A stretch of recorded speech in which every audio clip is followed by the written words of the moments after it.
Good evening, everybody. I'm so happy you've joined us today to INNERview on Cinémoi Television Network.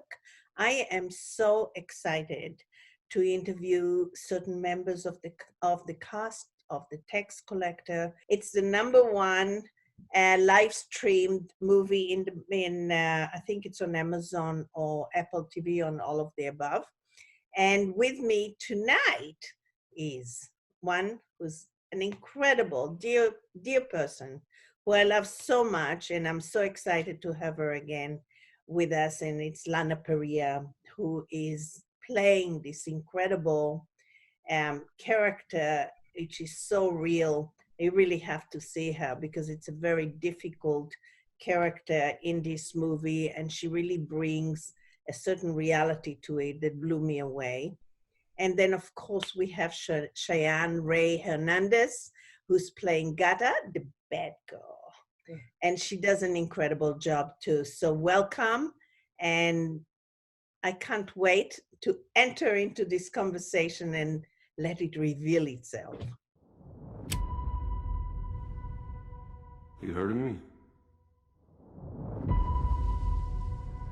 What have you heard? I heard you're the devil.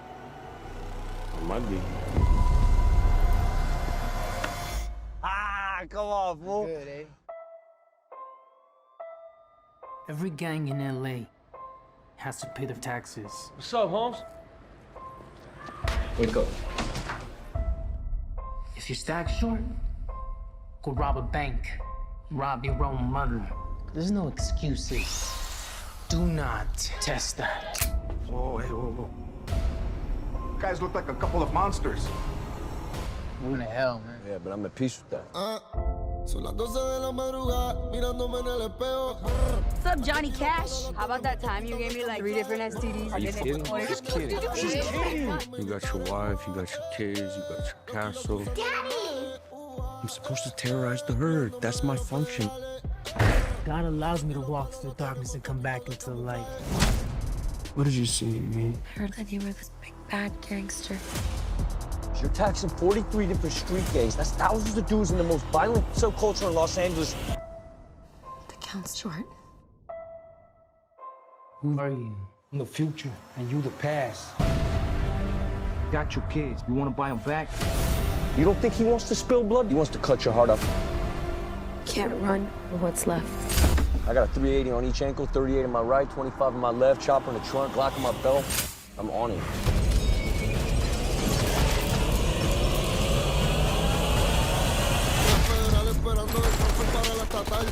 Took my kids, man. I'm riding with you till the wheels fall off. You're bad. You ain't that bad, all right?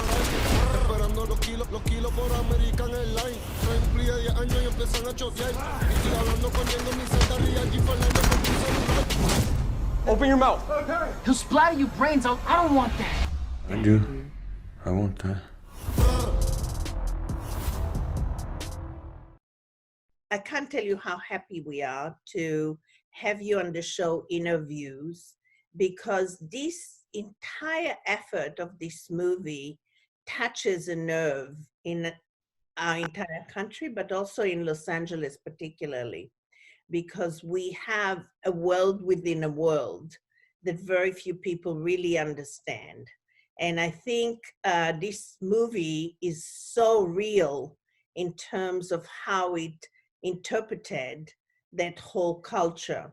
So I'm thrilled to be able to actually talk to both of you about the movie and about this phenomena that is occurring in the subculture of our own city.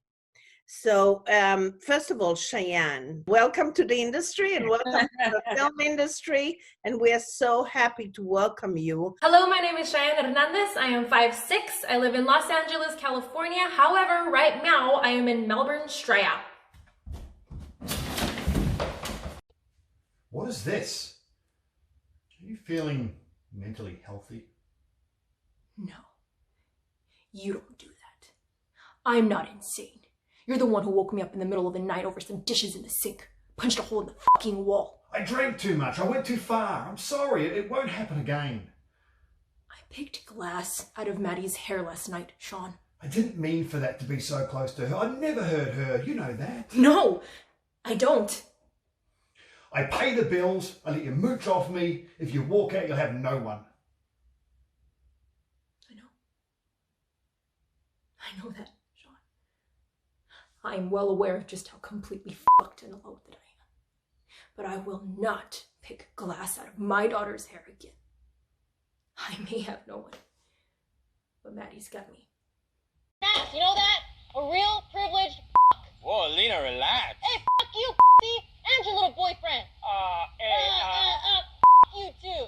Okay, guys, time out.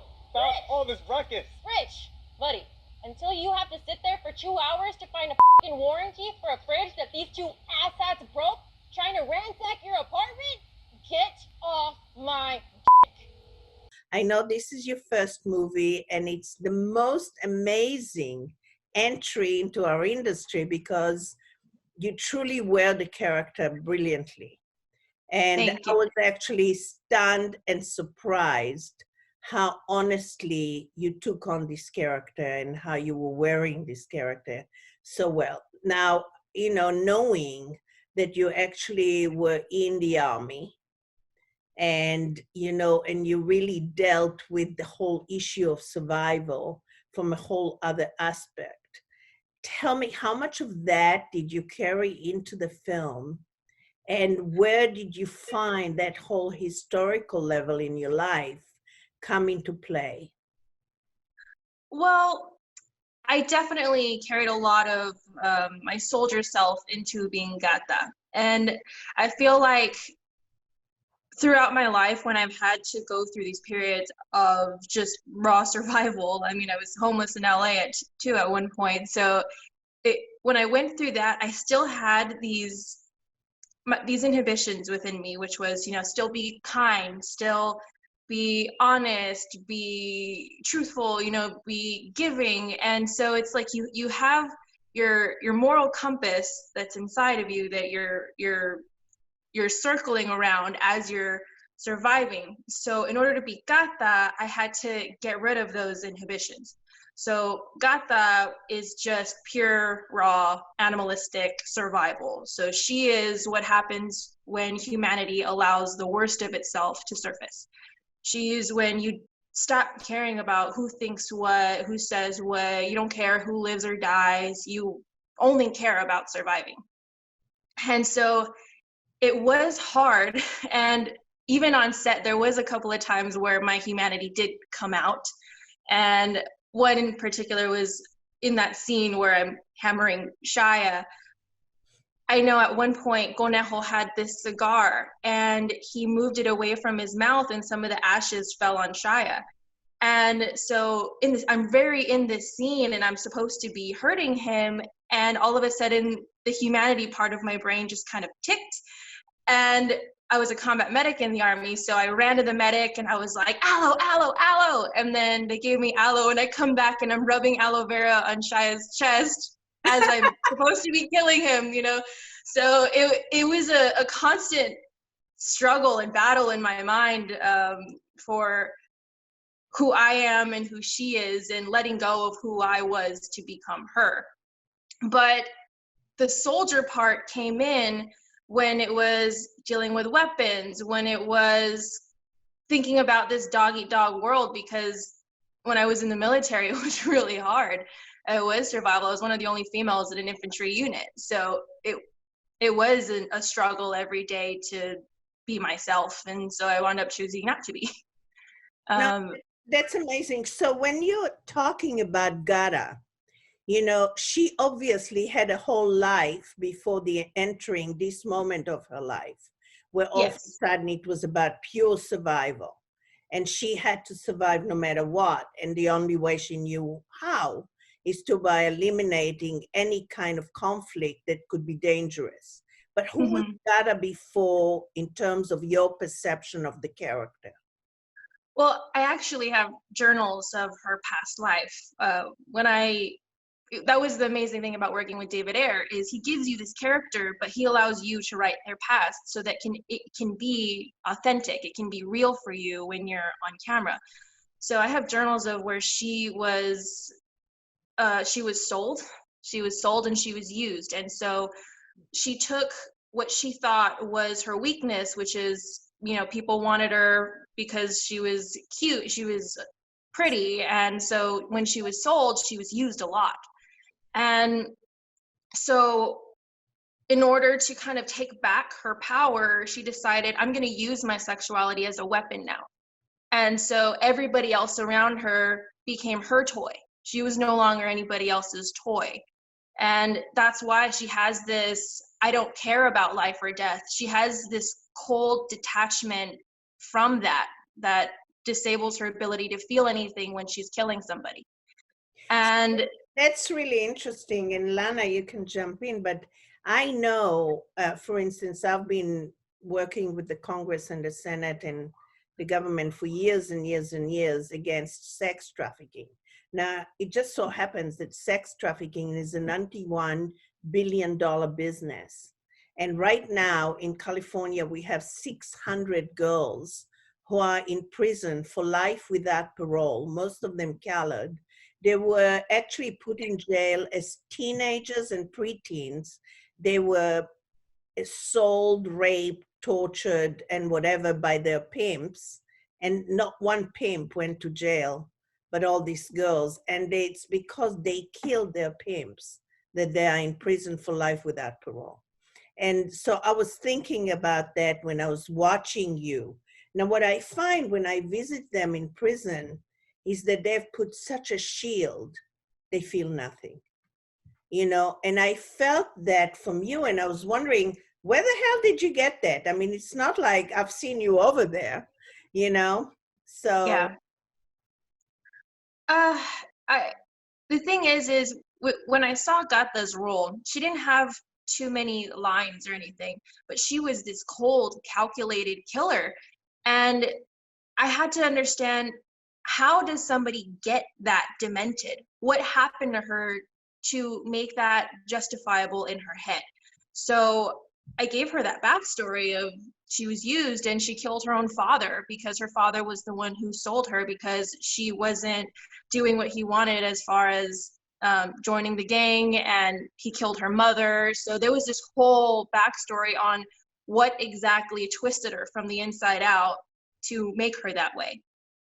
And I lived it. I told myself every single day that that was my life. And so I began to see people differently. And a lot of friends around me, Lana included, saw these changes and they were worried about me. I remember several times Lana reaching out saying, I'm worried about you, I'm thinking about you, are you okay? And I just had this shadow over me that I could not get rid of. Yeah. And even after the movie wrapped, I dove so deep into this crazy world that Gatha was a part of, where it was almost like I didn't want to speak to my own father. I didn't want to, it was so real for me that it was crazy. Yeah, but I notice like with Cheyenne, especially because this is her first movie and she's, sort of young in this industry and in acting, and she's like, starting out, and she's really diving into this character, which is so great. And when the movie was over, it was like she got stuck in Gatha for a while. And I understand that because I come from a semi-method background, and, I still battle with like elements of Evil Queen Regina. I played her for 7 years, right? So I have to still like, wait, that's not me, that's her. But I was concerned. I was very concerned for Cheyenne because I saw her sort of stepping in. She stepped so far deep into Gatha that you can still see Cheyenne. I mean, if you see her, she's like this bubbly, loving, medic, caretaker. She's a great friend, a good sister. It's funny because I'm from the other side of the family, but we found each other. But yeah, absolutely. But and talk about that, some more in a second, Lana, because what I found interesting about your character that really blew me away, and what I said to you, oh my God, what a departure, because this is a world that behind closed doors, it's a family that has religion. They sit around the breakfast table and they hold hands and they say prayers. They are waking up in the bedroom and the little daughter runs up and she has a loose tooth, you know? I mean, all these lovely things about a family.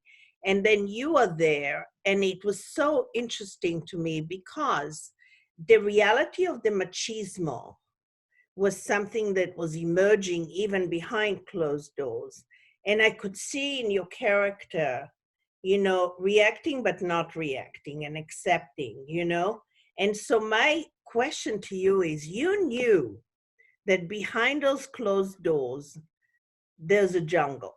And that jungle is actually the survival that pays the bills and gives you the home and gives you all the opportunities. And you kept being kind of like this, the center of the nervous system that kept everything in the family real in a different way. So it was about the family. So what was your point of view in terms of the character, knowing that behind that closed door is the jungle that you're really facing every second of every day? Yeah, well, the challenging part of that was her talk about a moral compass was Favi's moral compass, which is she's kind of married into this, you know? She Right. is the sister of David's wife. So it's like she's single, she has a kid, she has a very hard time finding love for herself. She is very family oriented, and this is her little sister, and she is very concerned about, you know, where can this lead, and yet she benefits from it. So it's like there's only so much that she can say without also getting herself in trouble. It's a scary world. You can't, you know, I grew up more around the Italian mafia, which is like what I can relate it to. Right, I related to that too. I was thinking about that, like the 20s and the 30s and the 40s and the mafia and Al Capone and all that stuff. Yeah, and you grow up around that, and where I'm from, you know, they were our neighbors, and it's just, you know what not to say. You know, when you see something, you don't repeat it.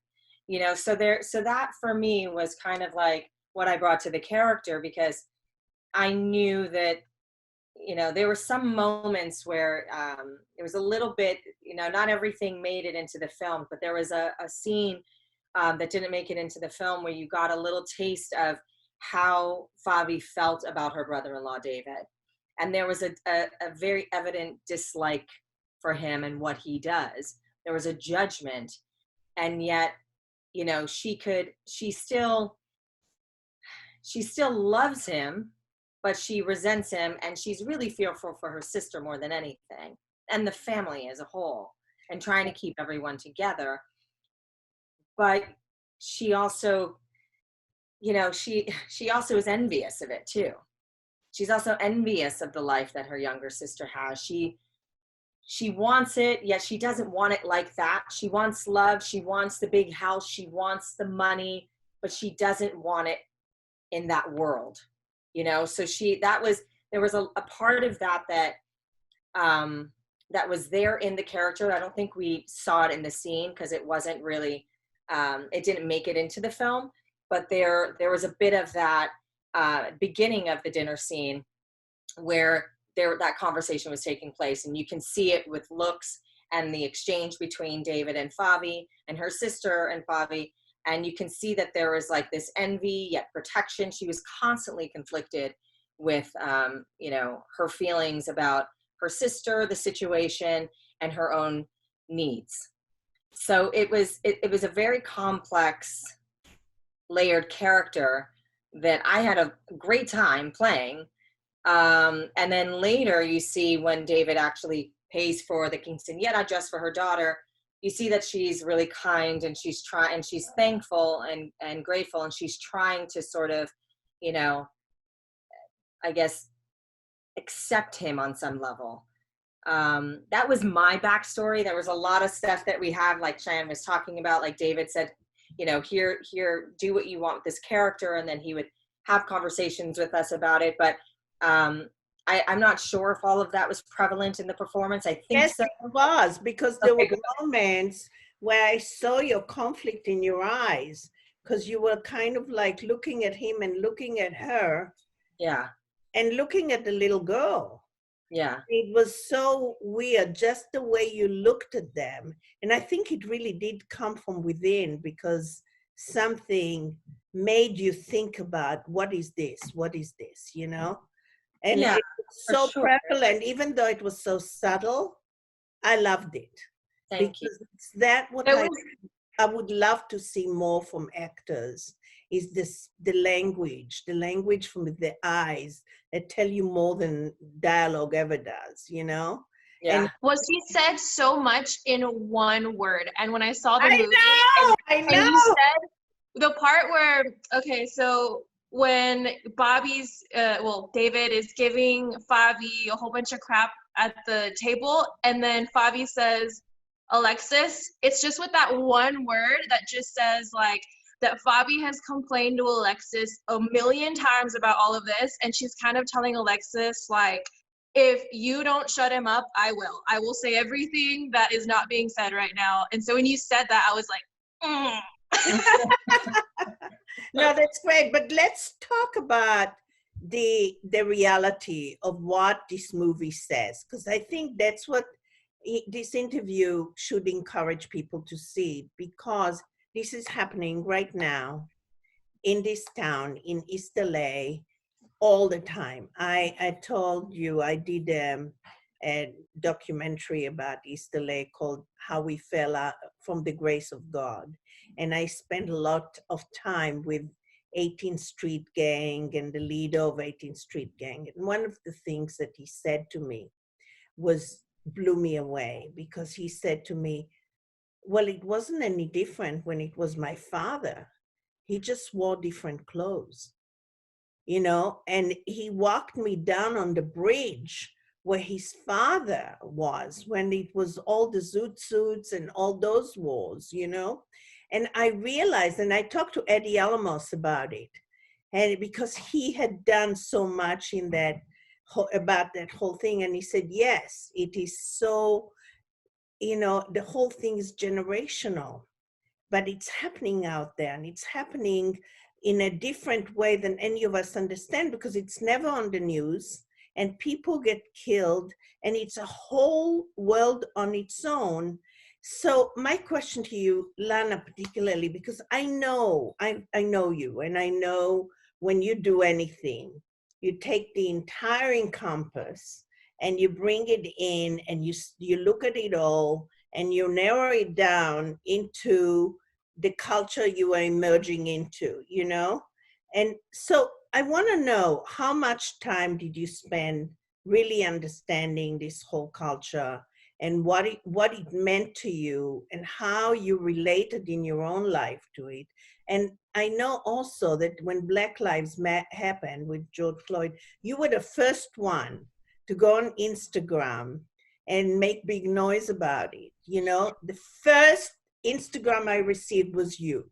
Oh, so wow. I know how conscientious you are. So talk to me about what this movie really means, and what you think it should do in terms of the audience and our whole community.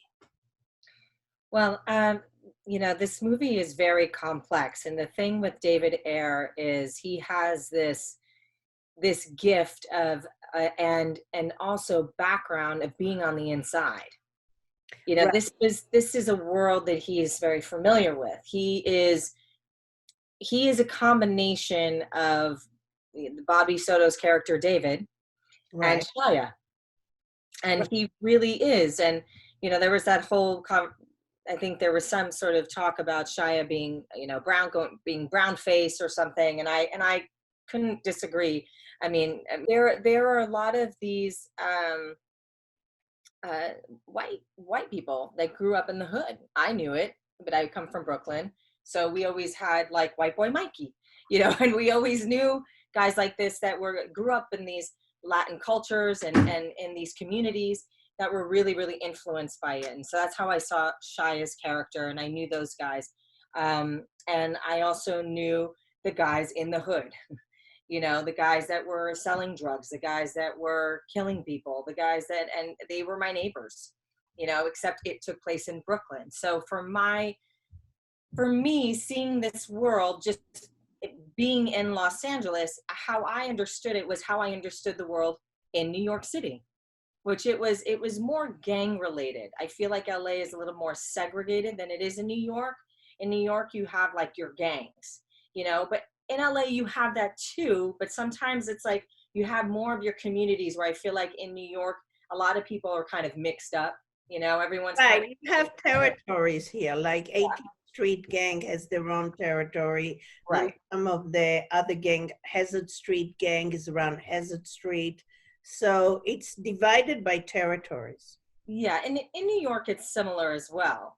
And I knew a lot of these kids that were selling drugs, and I knew kids that were killed because of it. I mean, these, you know, kids I grew up with. So for me, when I read this film, it was like, wow, I finally get to be in something that no one's ever seen me do, but it's a world that I understand so deeply because I grew up in it. And yet no one's ever seen this in me. I'm especially coming off of Once Upon a Time playing a royal queen.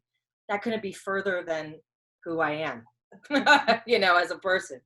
So, you know, so for me, it was like, oh, I get this. And I feel that, you know, part of LA, there's a lot of parts of LA that people don't see.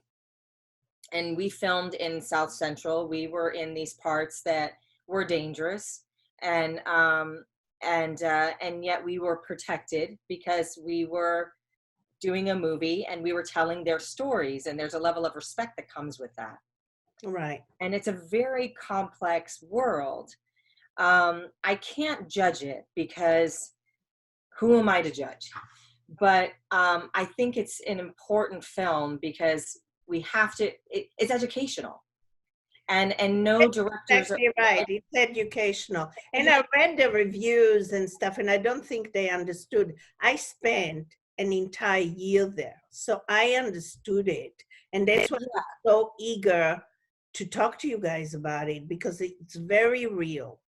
And David Ayer is one of the only film directors that are actually telling these stories. Right. And he's done it. You know, if you just look at his previous films like End of Watch and also Training Day, like these are all his films that are, you know, about a world that he grew up in, that he is very passionate about. He loves the Mexican culture. He loves the Latino community. He's a white man, but he feels like he's Mexican. You know, I mean, he really speaks Spanish. He loves Mexican food. You're like, this man is a Mexican man trapped in a white boy's body. And and he really is the only film director I know that are telling these stories. And it's important stories, because sometimes when you're not Latino, you actually have an outsider's point of view that's more accurate, because you see all the innuendos and all the colors, and you touch all the spots, the hot spots. But Cheyenne, so we know when this obviously is your first film, but you've had quite a journey getting here. So I think you have a lot to give to the screen and to movies because of your own journey. I know not just about the army, but I know that you had some real tragedies, but you took the risk to come to Los Angeles because you felt that this industry as an artist is your life, for the rest of your life. So tell me about that journey, because I know that you went through such trauma that it changed your life. Yeah, I honestly feel, and I just told David this the other day, that I owe my life to him. I really do, because I feel like I was on a very bad path before.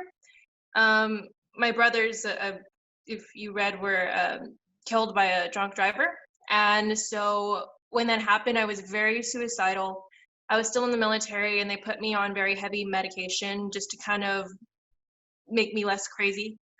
And it made me feel more crazy.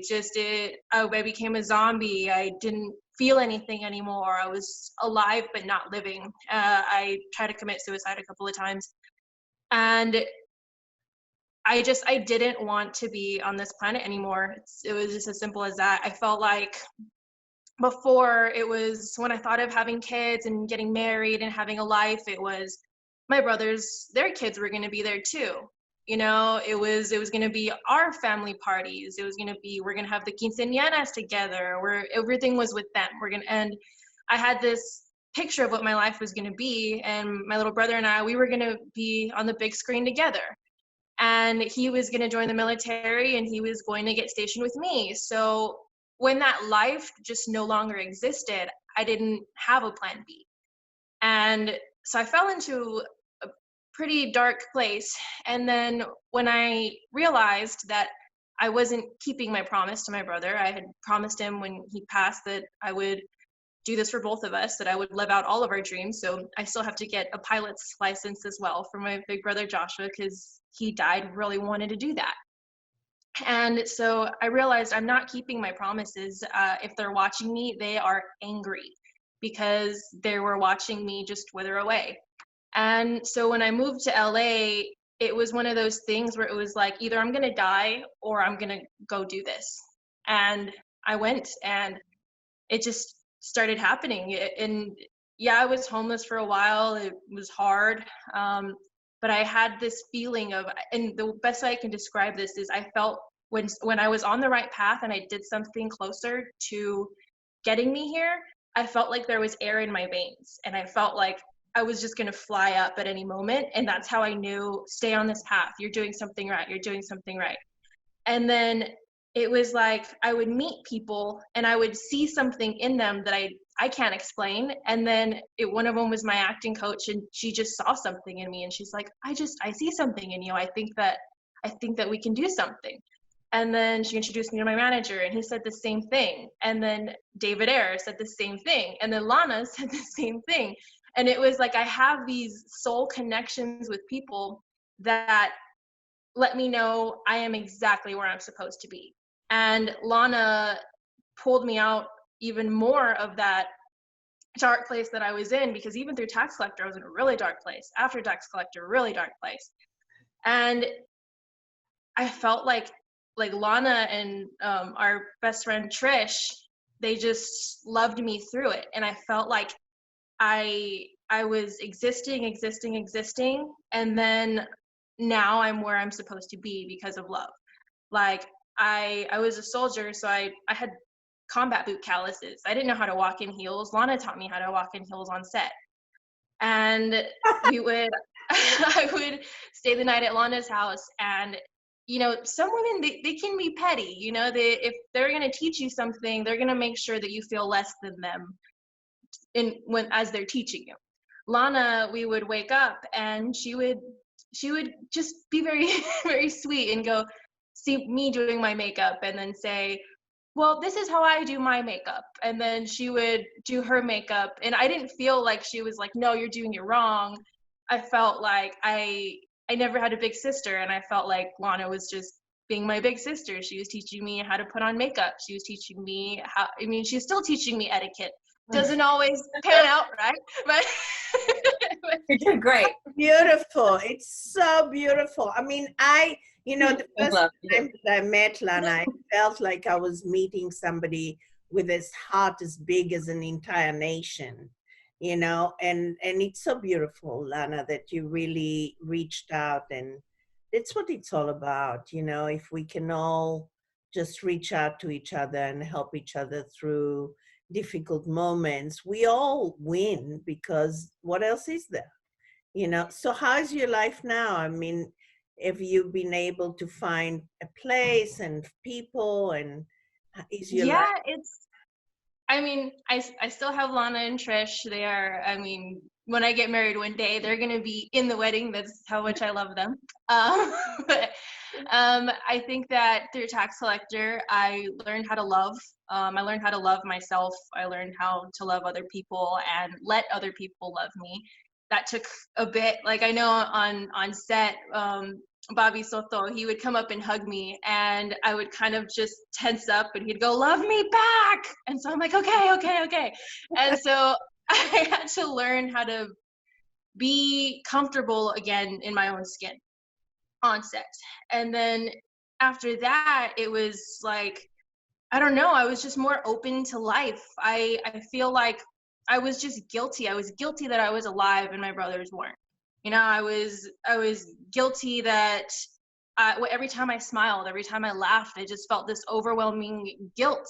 And now I feel like I've learned to live my life and enjoy my life and to look up and be like, did you see that? Did you see that? You know, and so I still talk to them all the time, but I feel like because of this, I've met my partner, Simon, who I absolutely adore. I've been with him for almost 2 years now. And I feel like because of Lana, because of David, because of the whole cast of the movie, I was able to love myself and respect somebody else. And it's opened so many more doors. And I feel like who I was before was this, I would put up a wall, I would put on a mask, and people could tell that I wasn't authentic. They could tell that I wasn't really myself. And I feel like I've gotten so much further by some of the stuff I say may be shocking, and everybody in the room will be like, what did she just say? But it is me, you know, so. No, it's beautiful. And so what's happening now? What are you doing next? Well, COVID's affected so much. Oh my God, tell me about it. Oh my God. But I am so much better when I can be in front of people. So the fact that all of my meetings are on Zoom and stuff, it's really hard. But I'm doing what I can. I'm looking at a couple of projects, nothing set in stone, but I'm just seeing where it goes. Well, if there's anything we can do to help, we are very happy to help. You have my number, or Lana will give you my number. Yeah. I'm really happy to help in any way I can. Because thank you. it's really wonderful that you've gone through this. I mean, trauma, you have to, unfortunately, we all have to go through it to get to the other side. And you know, it takes people like Lana to help you do that. So it's just incredible. Again, my beautiful Lana, you're just such an angel. It's amazing. So Lana, what's next? So a few things I've been working on. I'm developing one show right now, and we're seeing where that lands. It's really interesting. Of course, I can't talk about it because it's developing. I've been developing it for a while, and it's starting to kind of find a different shape than where it started, which is good. Well, it started here, and then it kind of took a turn, and then now it's kind of going back to where it was. So I'm working on that. I recorded a song, which is kind of interesting. Oh my God, do you have it? I want to hear.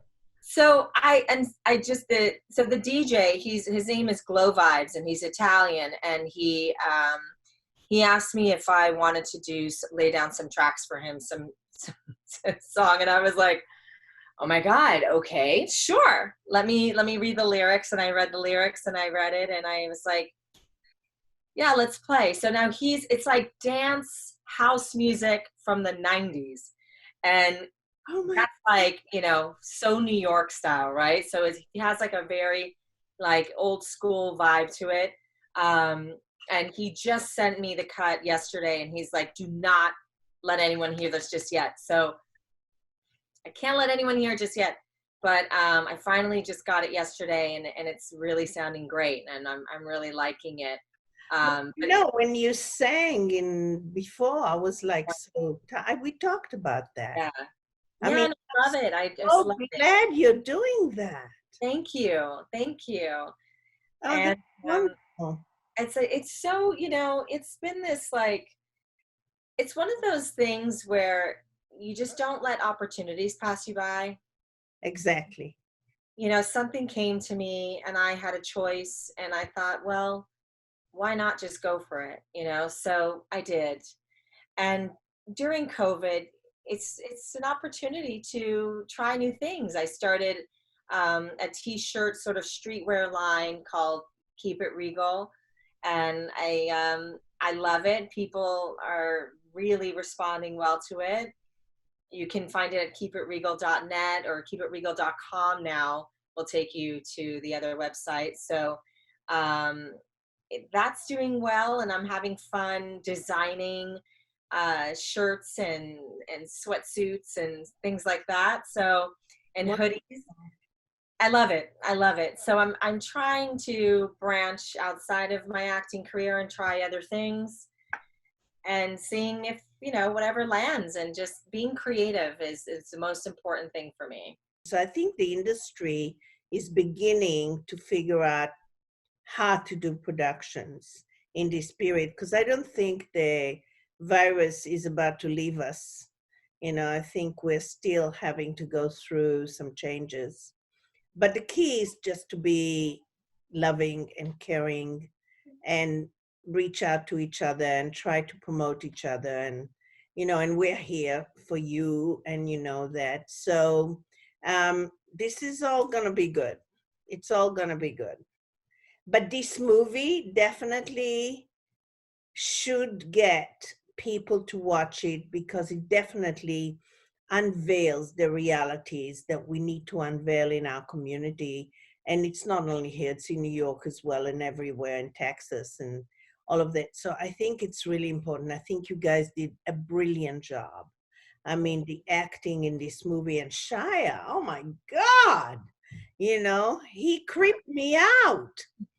But anyway, and David, I mean, he was brilliant. So, I mean, Bobby, I call him David because that's his character's name. But, you know, I think you guys did a brilliant job on this. And I think it deserves genuine attention. And also it deserves the Academy to really focus, because the characters were beyond real.